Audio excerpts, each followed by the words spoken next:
Hi, I'm Dave, and this is our 1990 Buick LeSabre estate wagon.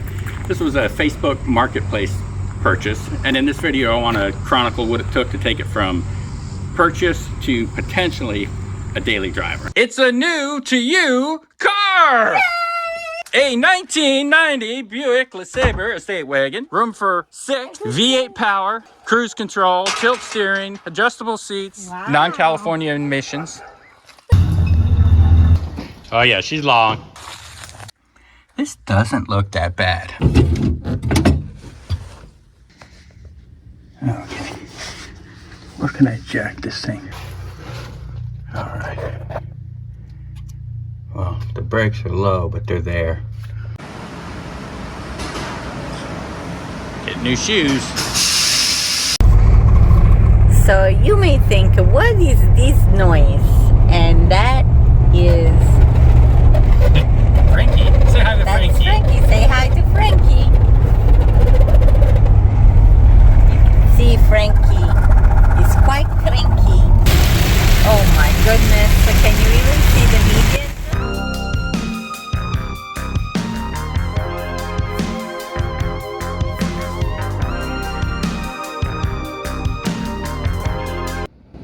Day one complete. Girl never missed a beat. Well, except the fan quit on the air conditioner. Other than that, so far so good.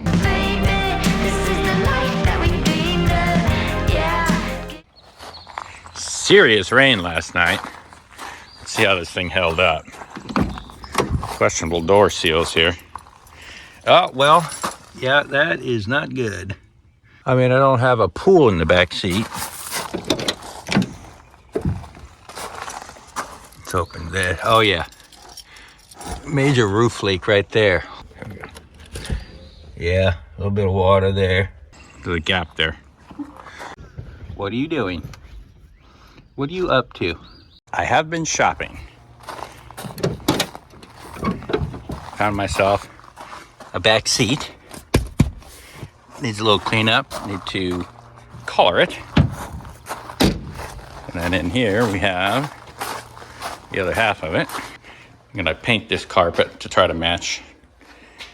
Over here, lots of good stuff.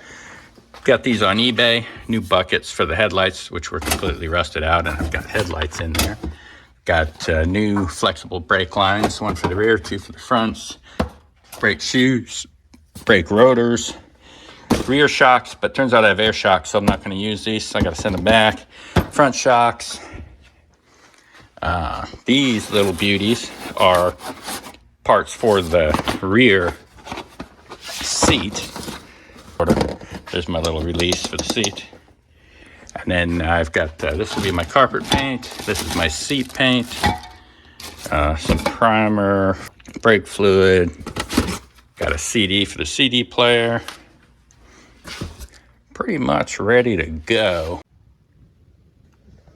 Managed to get that brake line off, but no success over here. So for now, at least, that brake line is gonna stay on. Got new discs and hubs. I gotta pack these bearings, put it back together. Bought some new calipers. So the old ones were pretty rusty, couldn't free them up. Now I just need to install the shock absorbers and button it up. Got the new headlight buckets waiting to go in. Pretty rusty back in here. This front clip has been replaced. It was in an accident at some point. Front bumper was pretty rusty as well.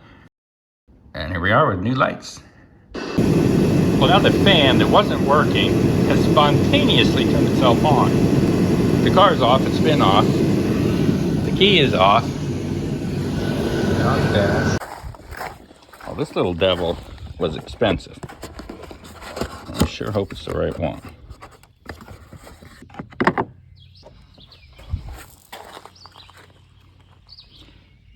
This thing definitely got hot.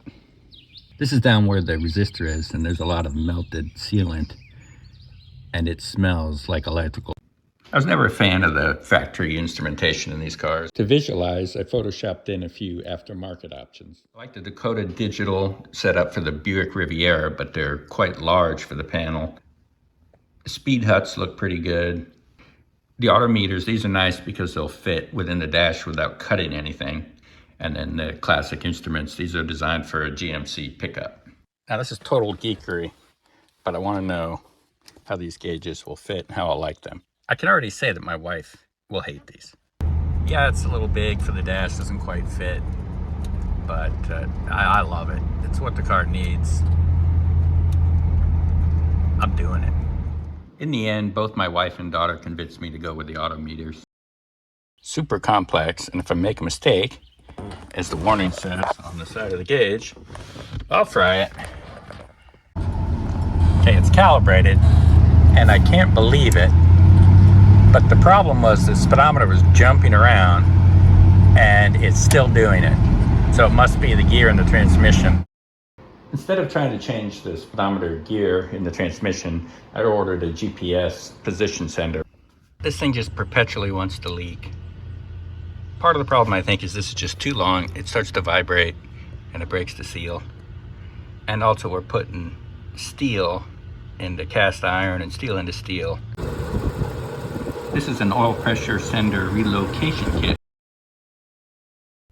Does anyone care to take a wager on whether or not the check engine, the service engine soon light has a bulb?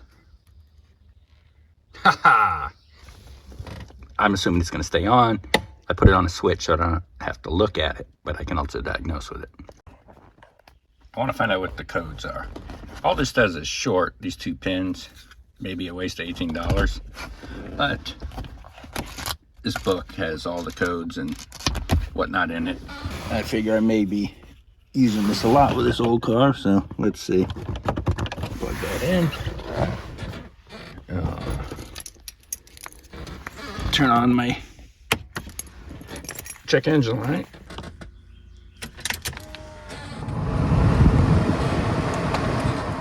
One flash followed by two flashes is 12. That says the computer's on. Fast forwarding. 21.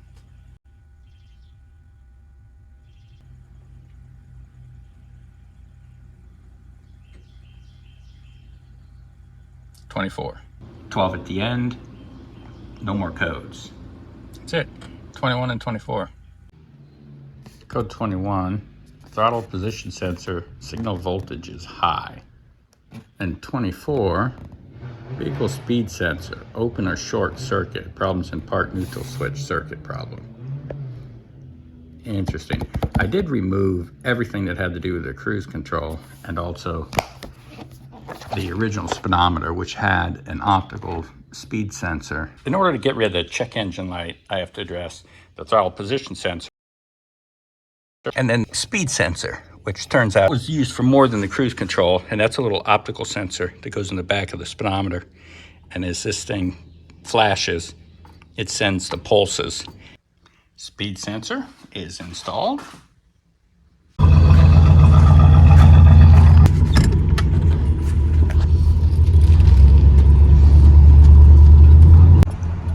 Zero to 60 test.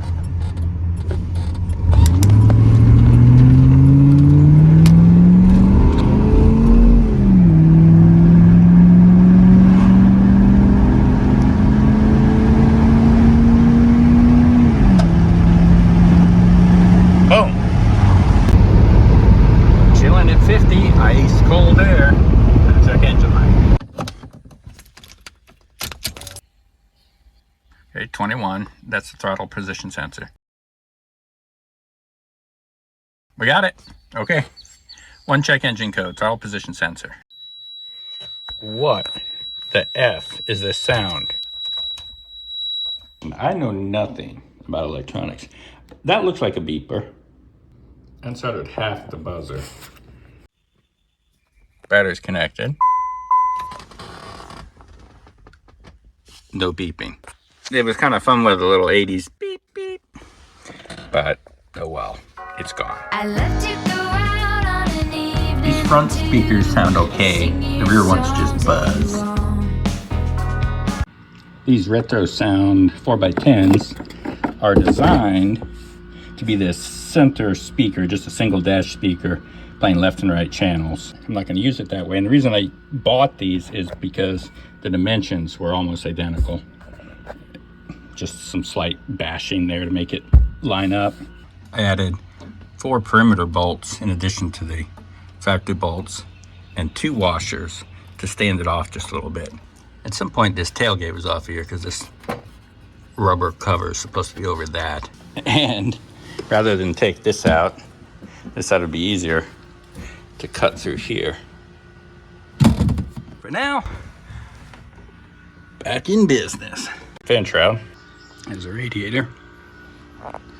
Looks pretty good. I don't see any signs of leakage. Wow, I have never seen a water pump that bad. This is what it sounded like idling.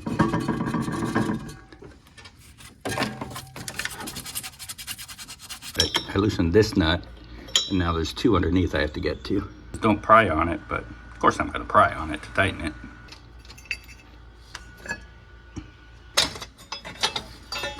Take a look at this water pump.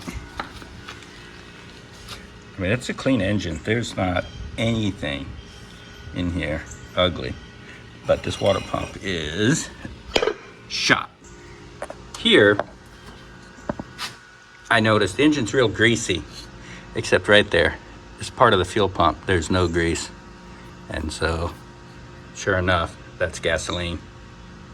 Got a bad fuel pump. Fuel pump's off. See if we can get a look inside at the timing chain. Looks nice. Oh, well, it's a little bit sloppy. So I want to go ahead and change the heater core while I'm at it.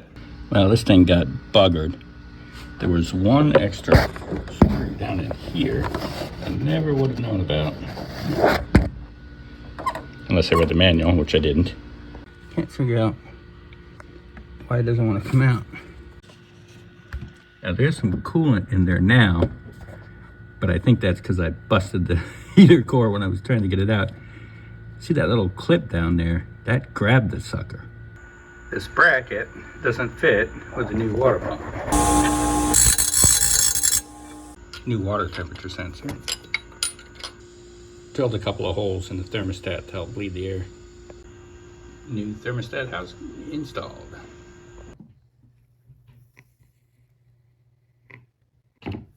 Put 3 of those things in there. It's pretty solid. Feels good. New fan clutch, although the old one seemed fine. Front is done. The coolant. I just want to vacuum this out. Got my ground wire and my hold down for the heater. My caulk. Pretty much back together. Putting the fluid in it. I've added a heater bleed / fill valve.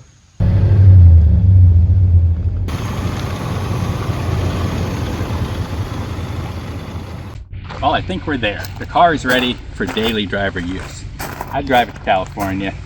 Okay, would you go with me to California in this thing? I digress. Sure. Sure.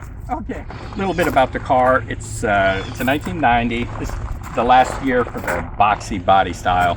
This design came out in '77. It was largely unchanged throughout the years. These are downsized from the previous generation. The pre-77 to 76s and earlier were wider cars here in the front by about 6 inches, except for the rear is the same. At this point here, these doors kind of bow out, and this back part of the car is just as wide as the old wagons. Overall, it's about a foot shorter. So if you're parking it in the garage and that front bumper clears, that might not. And sure enough, you'll see a lot of the little scratches on here. But anyway, it's some weird things about the 90. They did this automatic seatbelt thing. So when we open the door, the idea is the seatbelt, it's buckled in, and then you just step into the car.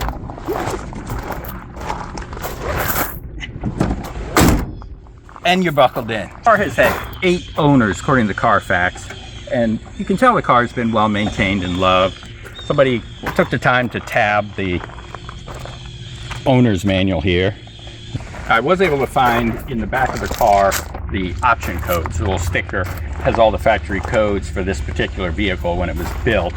And this was special order vehicle for the Land O'Lakes fleet discount program. The color is copper beige.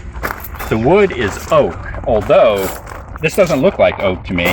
But if you look in here real close, you can see the old wood is in fact oak, and the car's been re-wooded. I don't know what this is. I'm calling it beech wood, but I'm not really sure.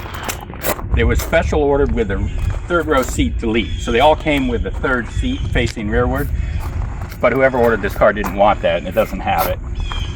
They also ordered the steel wheels with the wire wheel covers. It would have come factory with a nice turbine alloy wheel. It also came with a factory leveling system, automatically adjust the ride height with the tow package, but that's been deleted, and there's a little Schrader valve underneath there where you can add air. I did get a Carfax on it, and with a Carfax, it's difficult to tell exactly the mileage because these roll over to 100,000, but it looks like, and I'm fairly confident, it's got 235,000 miles on it. Open the hood here. The Carfax shows this minor accident, which we can see here. This is a slightly different paint. Either they matched it wrong, or this is most likely just less faded. The engine, I believe, has been out of the car. Originally from the factory, they were black, and if you get in here, you can see that this has been resprayed gold, but you can see some of the black underneath it, and they painted right over the sticker there. There's some sort of factory sticker, so it was not a super careful paint job, but it was painted outside of the car, so I'm going to say the motor was pulled and rebuilt, or maybe just this junkyard swap. The car, it's all leather. You can see there's some wear in the seat here, and also on the brake pedal, and the driver's side carpet, which all kind of leads us to believe that it is 235,000 miles. The rubber is pretty much shot around all the windows. A little bit of surface rust, but it's a solid car. It's a full frame vehicle. This is kind of a neat feature if you want to roll this window down, stick a key in there and give it a turn. And then you can open this in the normal way, or you have the tailgate option. When we took the car in for tires, the tire tech brought it around, and he said he could not believe how quickly the car started. He says modern cars don't start like that. And I was like, hey man, quadra jet. Let's go for a drive. Clear prop.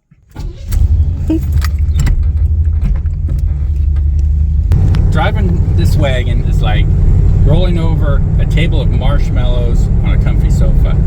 It soaks up every bump. It just glides down the road. In spite of the fact that it doesn't have the greatest suspension, it's not super fast, the brakes won't blow your mind, but it is fun to drive. There's just no two ways around it. Now, when we were kids, my parents had a series of wagons. Initially, they were Chryslers and Plymouths, but in '80, my parents bought a Buick wagon, LeSabre, very similar to this car, which is what drew me to want to buy this. It had the third row seat, and so did the other wagons. We used to sit back there making faces at traffic. Oh, look, a squirrel. Get him. So here's my story. The first time I took the car out on the road with Mom, I remember this giant hood. The car felt so big and unsafe. In my mind, I can't believe that people take this thing down the road at 70 miles per hour. So I'm going down the road, and there's a squirrel, a dead squirrel, in the road, and I'm thinking I'm lined up to hit the squirrel. So here I am. So I move over, thump thump, and then I move back. And my mom, with this horrified look, goes, "Did you just go out of your way to run over a dead squirrel?" After I passed my driver's test, which I took in this car, well, the 1980 version, of course I was looking for ways to show off.